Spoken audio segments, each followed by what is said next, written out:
Olá, bom dia. O programa Notícia de Frente começando agora. São 6 horas e 3 minutos. Seja muito bem-vindo, muito bem-vinda. Vamos falar do dinheirinho extra. Afinal de contas, hoje deve ter a última parcela do 13º salário para milhões de trabalhadores.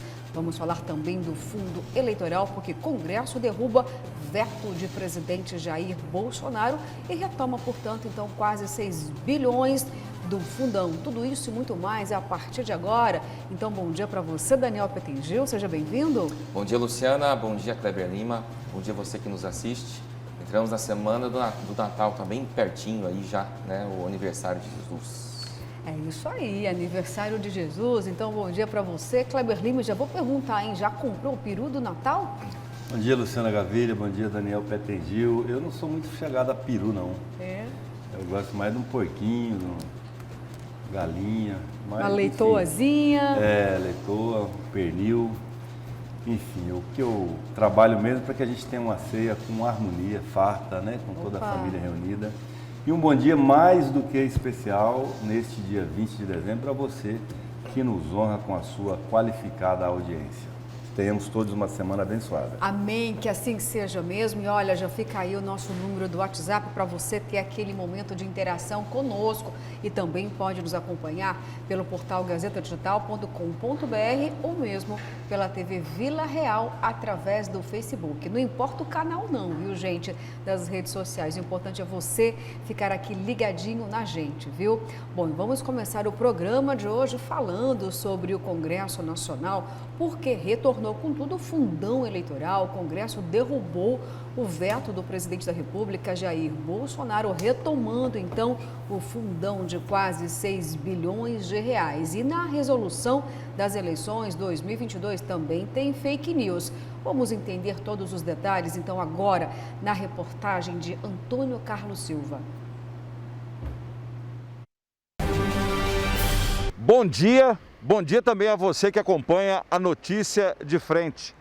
A formação de federações vai permitir que 2 ou mais partidos se unam e atuem de forma unificada em todo o Brasil. Ou seja, a federação formada em nível nacional deverá ser respeitada nos estados e municípios. A federação deverá ser registrada em cartório, terá validade de 4 anos e servirá de teste para uma eventual fusão ou incorporação entre partidos políticos.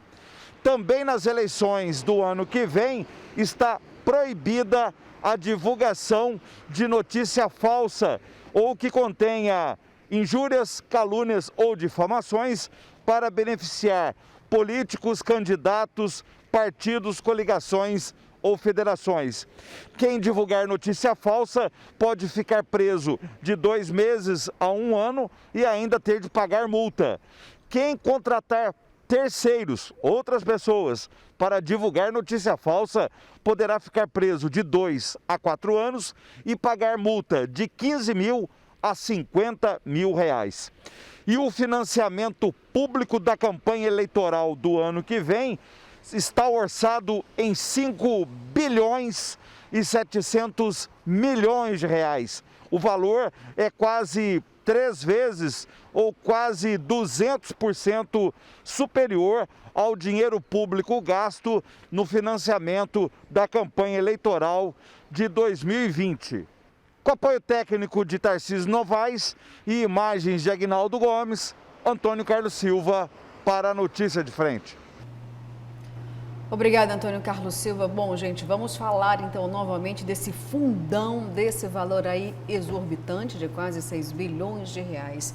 Kleber Lima, vou começar por você hoje falando do fundo eleitoral, porque o presidente da República, Jair Bolsonaro, havia vetado. O Congresso foi lá, tanto a Câmara quanto o Senado, e derrubaram o veto. Só que o partido do presidente, o PL, praticamente foi o que mais se empenhou para manter o fundão. E aí o próprio PL disse, olha, mas não houve nenhum esforço não do Planalto para fazer com que houvesse uma pressão suficiente para que a gente pudesse manter o veto. Ou seja, então a gente pode entender que já era um acordo.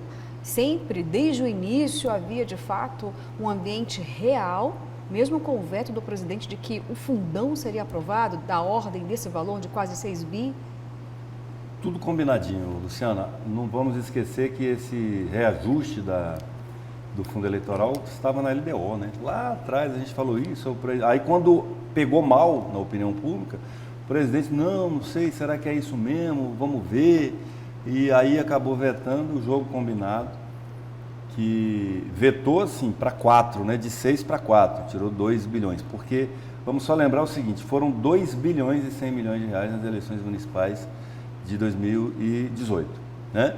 Que é a mais cara, porque ela envolve, Daniel, movimentações, estruturas da justiça eleitoral em todo o país, em mais de 5.500 municípios do país. É mais cara do que uma eleição presidencial, muito mais cara.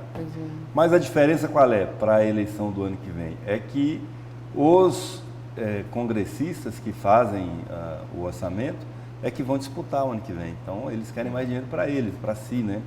É muito dinheiro, não se justifica tanto dinheiro assim para a eleição. É um aumento de 3 vezes, né? De 2 para 6. E é combinado, não se iluda eleitor. O presidente não queria. É o que a Luciana disse. Se houvesse uma tentativa real do governo, pelo menos poderia ter sido negociado um corte mais razoável aí e ter... na sanção dele ter sido mantida lá atrás. Agora, Daniel, pela frente ainda tem a lei orçamentária, tem a LOA, está tramitando, talvez essa semana então, agora com o fundão já estabelecido, aí vem a LOA para poder de fato regulamentar? Isso, tem esse trâmite burocrático ainda, precisa da aprovação do orçamento para o ano que vem. De qualquer forma, esse valor de 5,7 bilhões está causando bastante discussão ali aí entre algumas pessoas da oposição que veem claramente que é um valor exorbitante. Um dos deputados, inclusive, fez o cálculo de que esse valor seria necessário ou seria suficiente para bancar 1 milhão de famílias com Auxílio Brasil no ano que vem, né? Esse valor que é realmente um gasto público gigantesco. O Kleber falou sobre a questão da negociação. Na semana passada, quando a bancada mesmo, o próprio PL, o próprio Centrão, percebeu que o trâmite para vetar esses vetos estava lento, né? Eles queriam logo resolver essa situação, eles começaram a travar outras pautas dentro do Congresso, né? Outras votações importantes, o próprio Centrão, que é aí o que dá sustentação ao governo Jair Bolsonaro, começou a travar outras votações bem importantes para o Executivo, para mandar aquele sinal mesmo para o presidente. Falei assim, lembra do combinado? Então vamos lá, vamos priorizar essa questão aí do fundo eleitoral, que é um valor gigante, exorbitante mesmo para os partidos, e os líderes estão muito de olho nisso, né? Embora haja alguns discursos contrários de que o valor é muito alto, todos estão realmente de olho nessa bolada aí para botar a mão nesse dinheiro o quanto antes. Olha só, e quando a gente fala aqui desse fato de ser tudo combinado, praticamente cartas marcadas, eu vou falar aqui os números, né, dessa votação. Na Câmara, o veto foi derrubado com o voto de 317 deputados, enquanto 146 votaram pela manutenção do veto do presidente Jair Bolsonaro. Em seguida, o Senado confirmou a derrubada com o voto de 53 senadores e 21 pela manutenção. E vou reiterar aqui que o Centrão comandou, o Centrão orquestrou essa votação e conseguiu aqui com muita maestria, muita folga. Os números estão bem distantes, né, Kleber Lima? Quero só destacar, Kleber, antes de você falar, o voto do deputado federal José Medeiros. Ele votou para derrubar o veto. Ele que é o vice-líder do Bolsonaro na Câmara. Depois ele se justificou dizendo que estava remoto, se confundiu e votou errado. Essa foi a justificativa do deputado. Então, eleitor, não se confunda na hora de votar o ano que vem. Lembre-se quem, na hora mais importante, se confunde, né? Sempre em prejuízo do povo, essas confusões. Pois é, né? Impressionante. Ninguém né? se Que confunde confusão, em né? prejuízo próprio, é só em prejuízo do povo. É isso aí.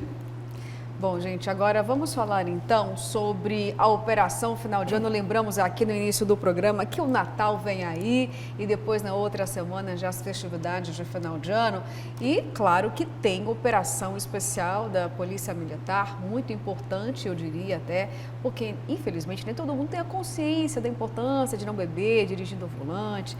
Tem questões também da perturbação, mas vamos ver então com o repórter Oliveira Júnior ao vivo todos os detalhes agora sobre a operação para o final de ano, para a gente ver aqui, né, e alertar as pessoas, olha, cuidado, tenham consciência, porque o final de ano está aí, mas tem 2022, o mundo não vai acabar agora não, e é preciso ter muito juízo, muita cautela, muita atenção. A gente vive falando aqui sobre a lei seca, porque, olha, eu vou contar para vocês, viu, o que tem acontecido de prisões em flagrantes, porque muita gente anda desrespeitando a lei seca, Daniel. Olha, toma um pouquinho ou toma muitão, pega o volante, a gente percebe as barbaridades no trânsito. E não é por falta de operação não, viu? Se você andar um pouquinho aí no final de semana, você vai perceber que pelo menos a presença da polícia está em todas as avenidas principais daqui de Cuiabá, de Várzea Grande também. Lá em Várzea Grande, até mesmo a Guarda Municipal tem atuado muito em relação a isso. Mas as pessoas ainda não têm aquela consciência, né? Exatamente. O alerta para os motoristas que bebem e pegam um volante é que a lei seca, a operação lei seca, não está acontecendo só no fim de semana. Pelo menos a partir de terça ou quarta-feira, a estrutura é montada em algum ponto da cidade, de Cuiabá ou de Várzea Grande, e sempre flagram os motoristas. Tem realmente um volume alto de prisões, inclusive. É.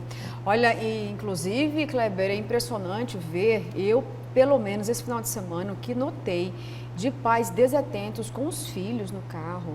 Olha, duas situações eu fiquei assim, estarrecida. Tinha um bebê de 1 ano e meio na frente, do lado do motorista.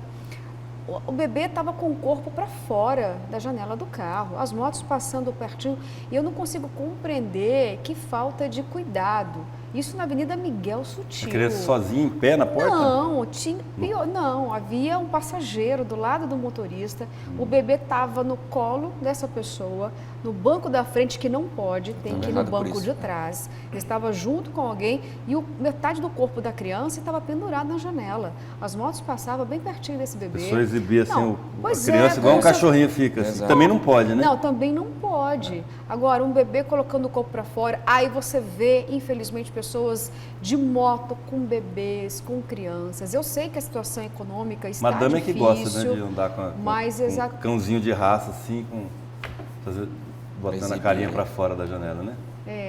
Eu vejo muito isso. Eu tenho muito cuidado com isso. Depois não dá, às vezes não dá nem para chorar o leite derramado, vai ter que chorar um corpinho sendo velado, né? Exato. Se não toma as medidas. A legislação de trânsito existe por alguma razão, né? Ela não foi inventada por alguém que quer atrapalhar a diversão das outras pessoas, né? Com certeza. Eu não tenho cachorrinho, então eu vou fazer uma lei para proibir as pessoas de andar com cachorrinho. Ou um bebê. Não é para isso que a lei foi criada. A lei foi criada para preservar a vida das pessoas e dos animais, né? Andar no banco de trás com a cadeirinha invertida, inclusive, que é para ter um apoio ali, exato, no caso de ter alguma necessidade de uma...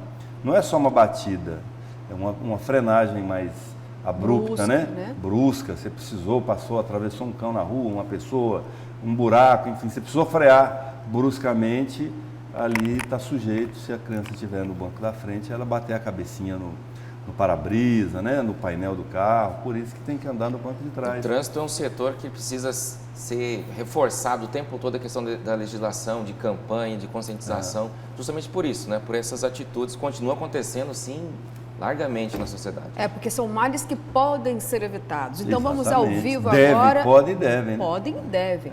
Bom, vamos ao vivo então agora com o repórter Oliveira Júnior, que vai trazer todas as informações para a gente sobre a operação da Polícia Militar, a operação final de ano. Bom dia para você, Oliveira, para sua equipe. Estou vendo aí que o dia tá lindo, hein? Um céu maravilhoso, muito verde aí. Parece que pode ficar firme hoje, mas está um dia muito bonito. Bom dia, Oliveira.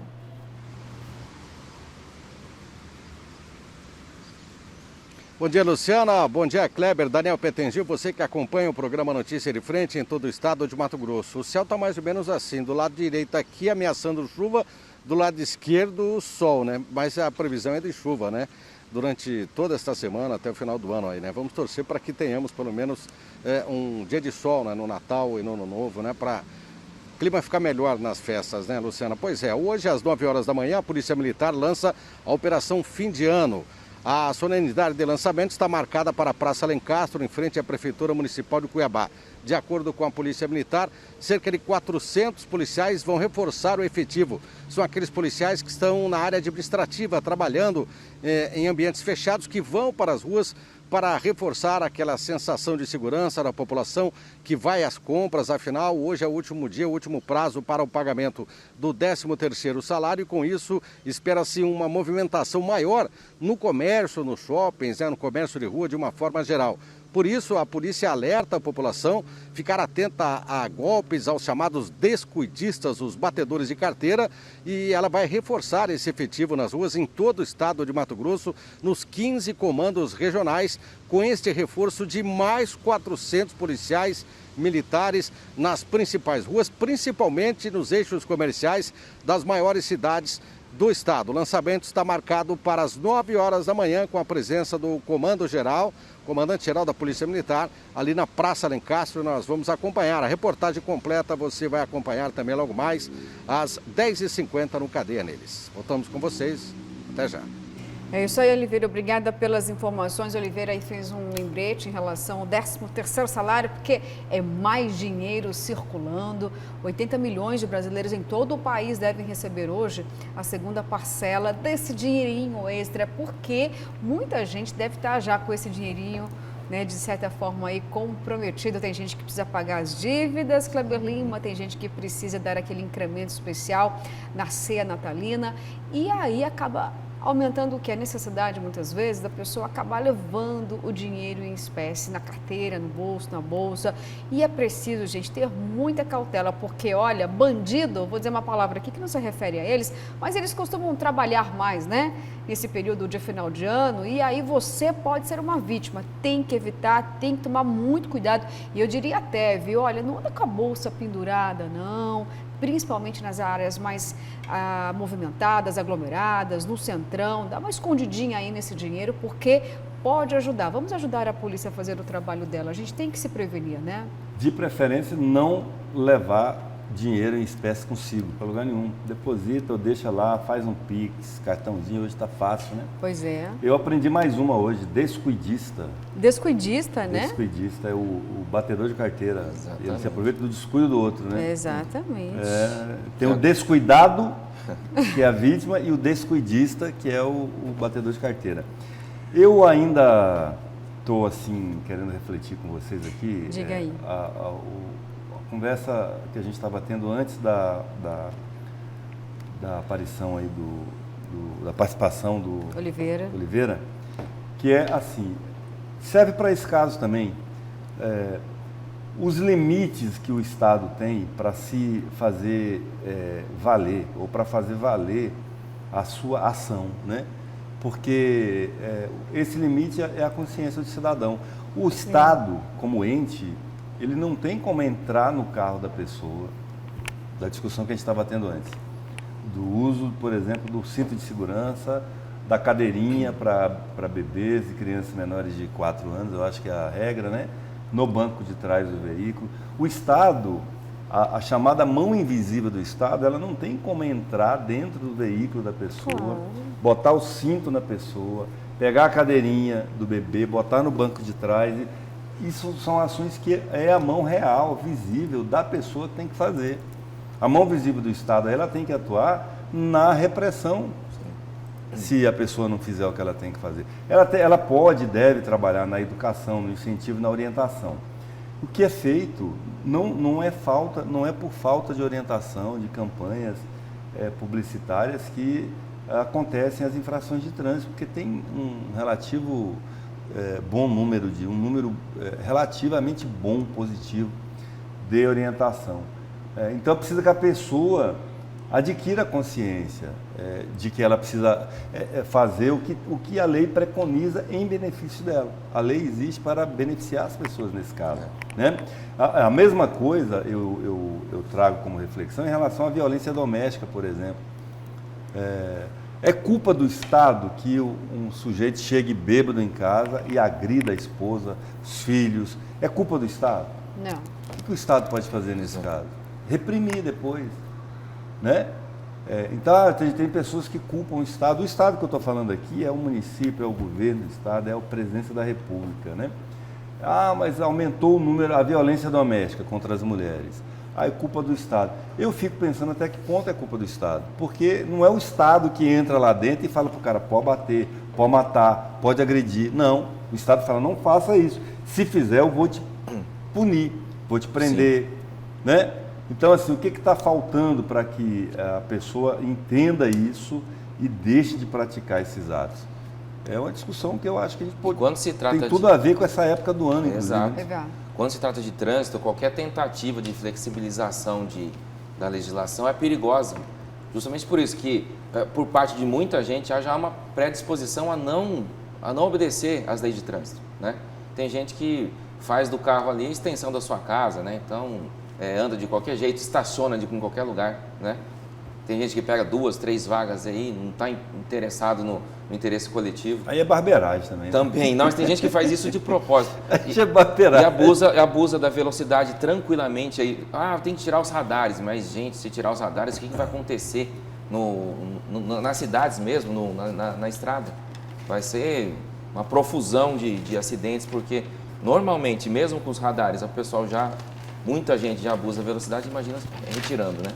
Os redutores. Exatamente, todo mundo reclama do radar, mas se você andar na lei, não tem por que reclamar do radar. Você não será multado se você andar de acordo com o regramento, com as leis do CONTRAN.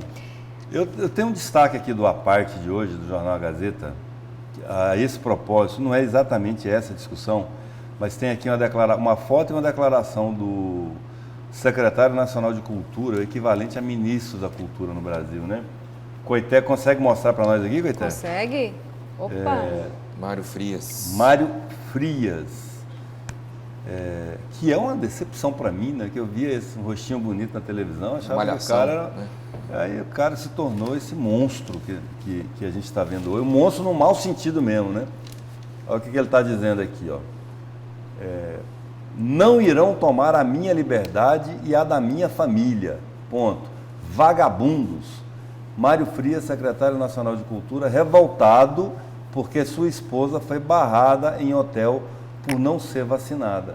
É isso que a gente está falando. Diz respeito às normas. Parece que a lei ou a regra é para todo mundo, menos para ele. Então, quando aplica a ele, que é a autoridade, devia ser o primeiro a dar o exemplo, né? Ele se revolta dessa maneira. Aproveitar aqui, Coité, que você está aí, já que nós estamos mostrando o Jornal Gazeta, tem uma charge aqui que eu quero destacar também, do Dejamil de hoje. Greve dos policiais penais. Aí tem um diálogo aqui do governador Mauro Mendes e do deputado Botelho, né? Aí o Mauro Mendes aqui fala, tudo estava indo tão bem. Aí o Botelho responde, aí você foi fazer propaganda de dinheiro, né? No que deu? Nós já falamos disso aqui, né? Tem mais destaques aqui do Jornal Gazeta, numa parte... Cortando o caminho, vereadora por Cuiabá, Edna Sampaio, divulgou uma carta pública onde se mostra descontente com o fato de que o Diretório Estadual do PT até agora não abraçou seu nome como pré-candidata ao Senado em 2022, informa a coluna Fogo Cruzado do Gazeta Digital. Atenção aos vulneráveis, as primeiras damas Virgínia Mendes, aqui em cima, e Kika Dorileu Baracate, de Várzea Grande, se uniram em mais uma ação social para a entrega de cestas básicas, produtos de higiene e limpeza e de brinquedos para famílias que trabalham como coletores e que integram a Associação de Catadores de Material Reciclável e Reutilizável de Mato Grosso. Isso aí, os destaques do Jornal A Gazeta dessa segunda-feira, Daniel Petengil. Nosso editor aqui do Jornal Gazeta. Olha só, me chamou muita atenção, Kleber Lima, você falar sobre Mário Frias, porque vamos lembrar aqui que as leis precisam ser respeitadas. É justamente aquilo que a gente estava acabando de falar aqui. E o município do Rio de Janeiro estabeleceu o passaporte da vacina. Ou seja, as pessoas são cientes dessa medida E a população tem, no mínimo, o dever de cumprir ou descumprir. Se você não quiser a vacinação, ótimo, mas você tem a ciência de que em alguns ambientes você não pode estar. Isso é lei, isso é regramento, senão vira a casa da mãe Joana. Lá no Ministério da Cultura, você pode entrar simplesmente sem ser anunciado, sem documentação. Não existe um regramento para você entrar em qualquer espaço público. O setor privado também não é a casa da mãe Joana. Então, se aquele determinado município exige, tem algum tipo de protocolo, alguma exigência, o mínimo da civilidade é o quê? Você respeitar. Ele iria para os Estados Unidos, por exemplo, ele chamaria de vagabundo norte-americano que colocasse ele para fora de um restaurante que você não pode ter acesso porque você não está imunizado? Será que a atitude que o brasileiro tem dentro do seu próprio país é a mesma atitude que ele tem em outros países, Kleber Lima? Não, pode até ter atitude lá, mas a consequência lá vai ser mais drástica, né? E lembrando que nós entrevistamos aqui na sexta-feira o prefeito de Rondonópolis, José Carlos do Pátio, que adotou passaporte lá, inclusive para o comércio, e os resultados lá são excepcionais, né? Mais de quase 40 dias na primeira fase sem nenhum óbito por Covid, aí teve um, aí já estava na sexta-feira com quase 30 de novo, sem nenhum registro de morte por Covid pacientes de Rondonópolis. E o que teve nesse interregno aí de quase 70 dias foi de um paciente de Guiratinga. Além disso, um outro indicador importante é que Rondonópolis foi a cidade de porte grande que ficou em primeiro lugar naquela premiação lá, naquele incentivo, aquele prêmio de incentivo Imuniza Mais MT, implantado pela Secretaria de Estado de Saúde. Então, algo de bom a gente precisa aprender com os locais que estão tomando essas medidas mais drásticas, né? Para situar aí o telespectador sobre esse caso do Mário Frias, a esposa e a filha dele de 10 anos chegaram num hotel do Rio de Janeiro, por volta de 9 horas da noite. A garota não está imunizada, até porque não tem essa autorização ainda, só agora que a Anvisa deu. Mas a esposa do secretário não está imunizada, não tem o comprovante vacinal. E nem o PCR, né? E aí o que o hotel vai fazer? Vai cumprir a portaria do prefeito Eduardo Paes, né? Que lá no Rio de Janeiro, na cidade do Rio de Janeiro, está sendo cobrado muito mesmo o passaporte vacinal para qualquer lugar, até para shopping, para você entrar. Aí, bom, ele se revoltou com isso, porque ela não pôde entrar no hotel e teve que voltar para outro lugar. E ele xingou muito, foi mais do que isso, né? Falou palavrões também no Twitter e disse que ia processar o dono do hotel, a rede de hotéis que a esposa tentou, né? Depois, mais tarde, o prefeito respondeu, falou assim, olha, não posso fazer nada, você tem que cumprir a lei, se você não está satisfeito, volta para São Paulo. Isso aí. Isso aí. E o Rio de Janeiro... Parabéns, Eduardo Paes. Sim. Parabéns mesmo, porque o Rio de Janeiro, sabemos do turismo quanto o movimento da economia, e quando essas medidas são tomadas, é justamente o quê? Para proteger a economia do Rio de Janeiro. Um turista de qualquer região do país, qualquer região do mundo, vai se sentir mais seguro onde? Onde tem um município, um estado ou um país em que as regras sanitárias, elas são mais exigentes, as pessoas que querem viajar, elas não querem se contaminar. Então, isso acaba protegendo a economia, e não o contrário do que muitos dizem, o passaporte vai impedir o trânsito das pessoas, vai diminuir o fluxo dos consumidores. É justamente o contrário. Quem tem medo de fechar as portas novamente, porque sofreu muito com o fechamento, com as restrições, quer se proteger. O passaporte da vacina é uma dessas medidas. E, Luciana, eu acho que essa questão do passaporte da vacina virou a nova batalha, né? Tá aí esse pessoal, né? Os negacionistas estão substituindo aquela questão, lembra do voto auditável, voto impresso, tudo? Parece que agora o passaporte da vacina virou um novo campo de batalha deles, né? De uma questão puramente ideológica, totalmente. E para você ver o tanto que eles estão sem bandeira ou sem bandeiras dignas, né? Podia abraçar bandeiras muito mais nobres, né? Para o país, para a vida, e só abraça a bandeira inabraçável. Vamos dizer assim. Descuidista. Inabraçável.